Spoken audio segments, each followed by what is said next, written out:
لا إله إلا الله محمد رسول الله. Bismillahirrahmanirrahim. Assalamualaikum warahmatullahi wabarakatuh. Alhamdulillahilladzi ja'ala ramadhana syahral mubarakan kutiba fihi as-siyam wa unzila fihi al-Qur'an hudan lin-nasi wa bayyinatin minal huda wal furqan. Allahumma shalli wa sallim ala sayyidina Muhammadin wa ala alihi wa ashabihi as-sabiqin bil iman amma ba'd. Qala Allah ta'ala fi kitabil karim wa huwa asdaqul qailin a'udzu billahi as-sami'il 'alim minasyaitonir rajim. Bismillahirrahmanirrahim. Inna nahnu nazzalna adh-dhikra wa inna lahu lahafizun. Qala Nabi sallallahu alaihi wa alihi wasallam, khairukum man ta'allama al-Qur'ana wa 'allama. Wa qala Anas rubata lil Qur'an wal Qur'anu yal'anu. Sadaqallahul azim wa sadaqa rasuluhun nabiyul habibul karim wa ala dzalika minasyahidin wasyakirin walhamdulillahi rabbil alamin. Alhamdulillah, puji serta syukur kita panjatkan kehadirat Allah Subhanahu wa taala. Salawat teriring salam semoga senantiasa Allah sampaikan melimpah curahkan kehadiran baginda besar Muhammad sallallahu alaihi wasallam. Alhamdulillah, hari ini masuk puasa ke-20. Kemarin tanggal 17 kita percaya, kita yakini sebagai hari nuzulul Quran. Ada sebagian yang mengatakan bahwa nuzulul Quran di tanggal 24 Ramadan. Dua-duanya benar. Karena tanggal 17 itu diturunkannya ayat pertama 1 sampai 5 surat Al-Alaq. Iqra bismi rabbikal ladzi khalaq khalaqal insana min 'alaq iqra wa rabbukal akram alladzi 'allama bil qalam. 5 ayat tersebut diyakini diturunkan pada tanggal 17 Ramadan. Dan selain itu dari 30 juz 114 surah 6236 ayat itu diyakini sebagai atau yang diturunkan di tanggal 24 Ramadan. Artinya tanggal 17 nuzulul Quran betul, tanggal 24 Ramadan betul. Itulah hebatnya Al-Quran, tidak ada yang berselisih. Kitab adabi tilawatil Quran, kitab adab tilawah Al-Quran. Qad imtanallahu ala ibadihi binabiyyihil mursal wa kitabihil munazzal alladzi la ya'tihil batil min baini yadayhi wala min khalfihi hatta tasa'a ala ahli al-iftikar tariqul i'tibar bima fihi minal qisasi wal akhbar. Qad imtanna, sungguh Allah mengagungkan, Allah memberikan keagungan. Qad imtanna, sungguh memberikan keagungan Allah ala ibadihi, atas hambanya, binabiyihi, kepada nabinya al-mursal, yang diutus. Yang dimaksud adalah Nabi Muhammad sallallahu alaihi wasallam.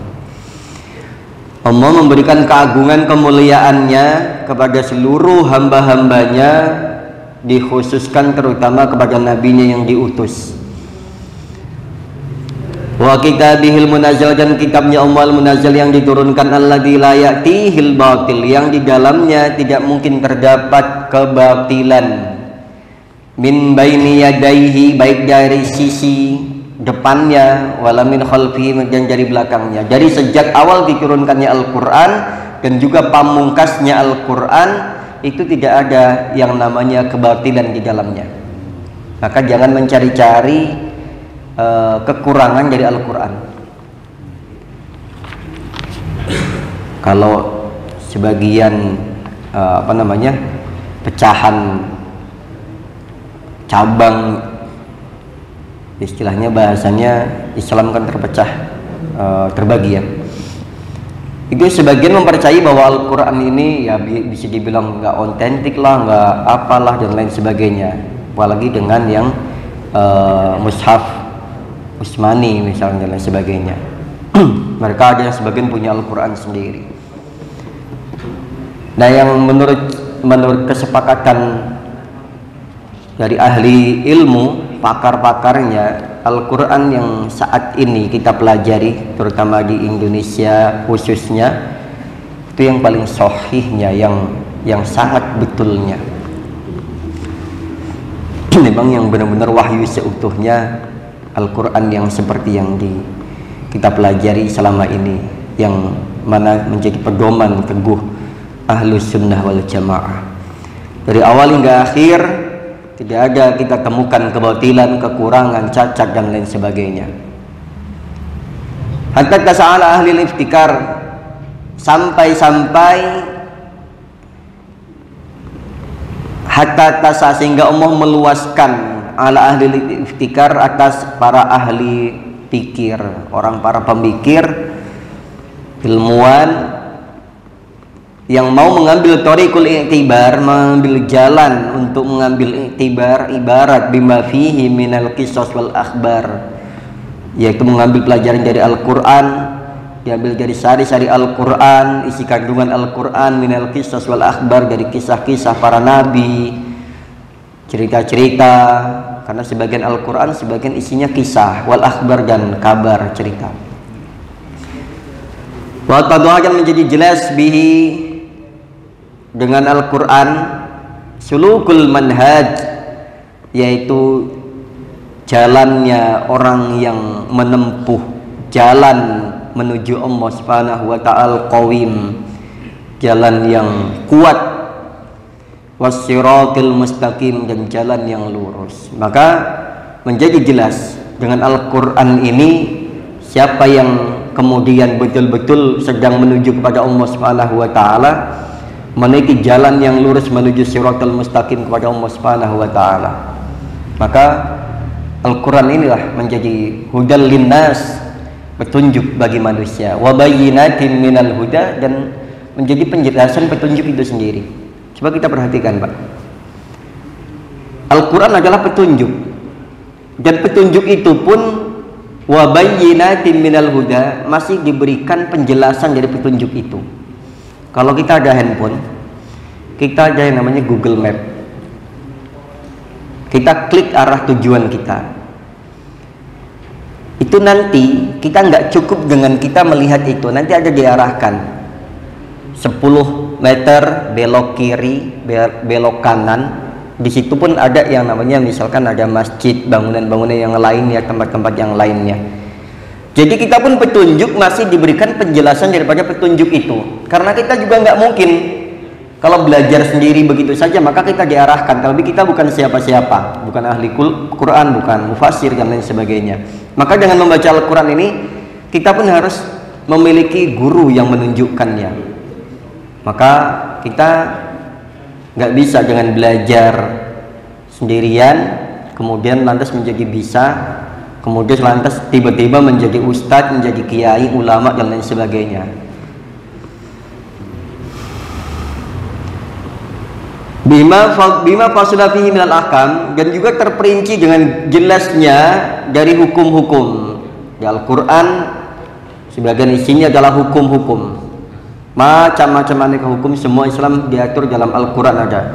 Wa farqun bainal halal wal haram, dan menjadi pemisah antara halal dan haram. Tidak ada lagi keraguan-raguan setelah kita membuka Al-Quran. Ini loh petunjuknya, ini penjelasan petunjuknya. Wa bayyinatin minal huda wal furqan, dan furqan menjadi pembeda. Ini loh setelah ditunjukkan, pakai kita Google Map, kita klik arah tujuan, diarahkan ke kanan kirinya. Furqannya, pembedanya adalah kita dikasih alternatif jalan. Kalau mau ke Pamulang bisa lewat jalan baru, bisa lewat Witana Harja, bisa lewat Reni. Pilih yang mana yang kau suka. Tiga-tiganya betul. Ini menjadi pembeda. Maka dengan itu kita memilih, oh ya, ini hukumnya begini, ini hukumnya begini, ini yang paling ringan, ini yang sedang, ini yang paling berat. Tiga-tiganya betul. Maka kalau nggak mau macet, lewatnya dalam. Jarak tempuhnya hampir sama, hanya selisih beberapa menit saja. Bedanya kita lewat jalan tikus, nggak kena macet. Di sana jalannya lebih enak, lebih luas, tapi di sana nanti kendaraannya banyak. Zona di situ merah, di sini lebih cenderung hijau. Ini jadi Petunjuk itu, hidayah itu kita jemput melalui Al-Quran ini, sulukul manhajil qawim wasiratil mustaqim. Setelah itu kita minta petunjuk daripada petunjuk itu sendiri dan menjadi pembeda mana nih setelah itu. Jadi intinya adalah bahwa Al-Quran menjadi sumber hidayah. Setelah kita jemput hidayah, kita belajar dari hidayah tersebut. Setelah itu kita cari perbedaannya untuk disatukan menjadi furqan. Ya, setelah ini ada furqan pembedanya. Silahkan pilih yang mana, monggo, dua-duanya baik. Dan ada lagi yang di sini yang farqu bainal halal wal haram. Ini nggak boleh lewat sini, meskipun di Google itu ada, tapi ternyata kenyataannya ketika kita praktekin itu ada portal. Kalau nggak bawa kendaraan mungkin bisa loncat bahasa itu. Contoh nih gang masjid, dari sana tuh nggak ada portal kalau di Google Map. Tapi ketika kita mau jalan kan ada portalnya. Maka kita bisa melewati sisinya kalau nggak pakai kendaraan. Itu masih bisa. Pilihannya diantaranya itu. Nah, kalau portal itu full, nggak bisa dilewati sama sekali atau dalam bentuk tembok yang tidak terbaca oleh Google, maka berarti kita tidak boleh lewat situ. Ada hukum yang membedakan antara halal dan haram, ini jelas. Jelas di sini nggak boleh. Kalau ke situ misalkan itu sungai dan lain sebagainya. Biasanya sungai itu juga banyak yang di Google Map nggak kebaca, jembatannya nggak ada dan lain sebagainya.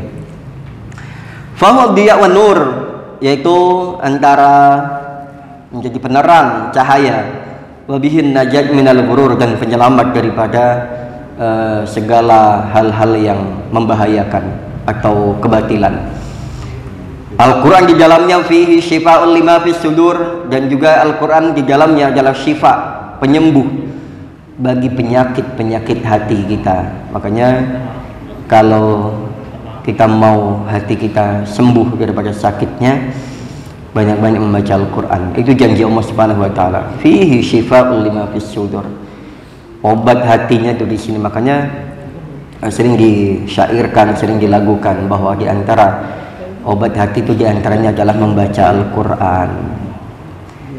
Ini jangan sampai nanti, terlebih Ramadan ini adalah bulannya Al-Quran. Setelah Ramadan jangan lepas, tetap yang biasanya 1 bulan bisa hatam, 2 bulan hatam sekali, 3 bulan hatam sekali, 4 bulan hatam sekali, 5 bulan hatam sekali, setahun hatam sekali atau 2 kali, dilanjutkan.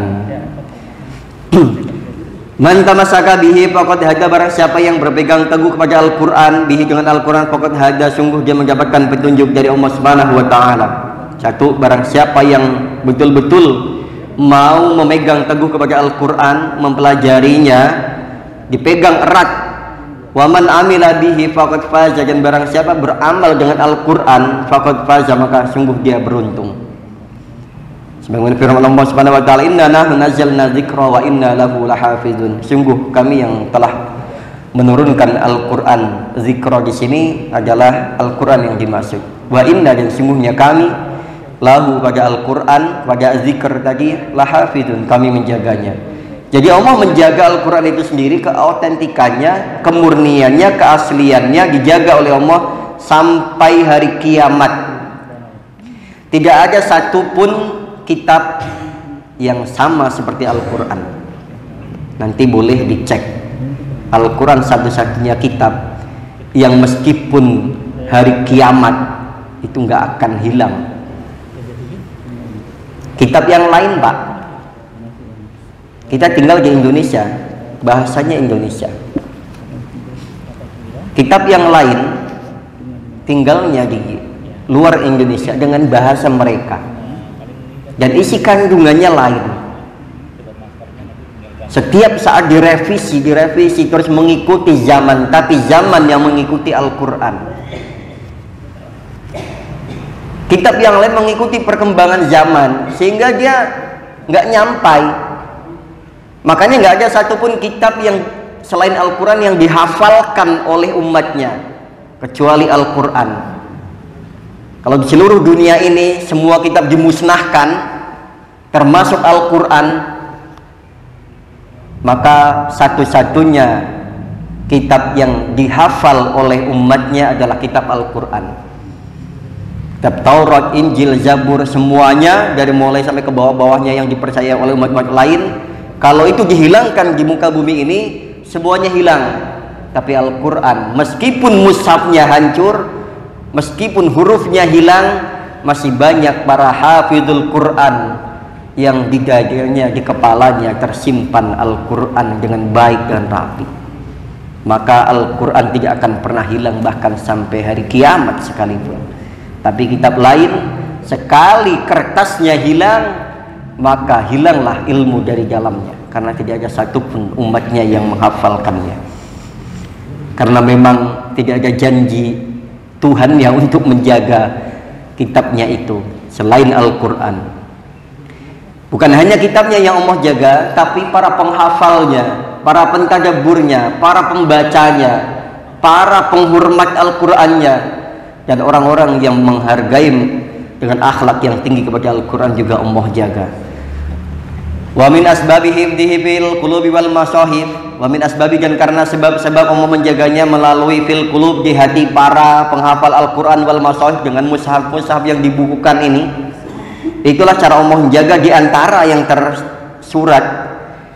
Istiqamah li tilawatihi wal muwadzabah, yaitu ada lagi dengan cara Allah menjaga, mengutus orang itu istiqomah membacanya. Istiqamah tilawatihi, orang yang rajin rutin istiqomah membaca Al-Quran. Insya Allah bapak-bapak di sini semuanya saya perhatikan rajin membaca Al-Quran. Pagi, siang, selepas sholat zuhur, selepas sholat asar, selepas sholat maghrib, masih sebagian pada sempat. Terlebih ketika Ramadan ini setelah sholat tarawih, tadarus menggema di mana-mana. Bahkan beberapa tahun sebelumnya sering kedengaran tadarus itu sampai jam 12, jam 1, jam 2 masih kedengaran. Sekarang sih enggak, tapi alhamdulillah mungkin karena dibatasin kali ya. Dulu sering tuh kedengaran sampai jam-jam pagi, jam itu masih ada orang tadarus, luar biasa.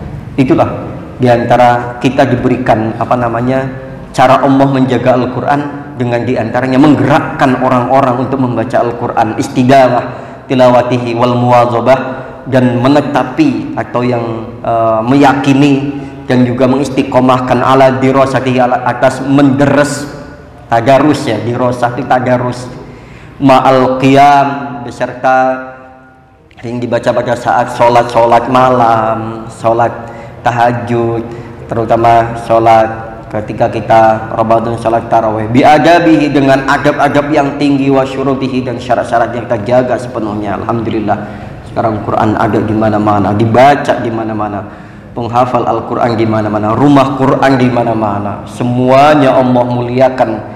Bahkan alam semesta ini diantaranya adalah melalui Al-Quran.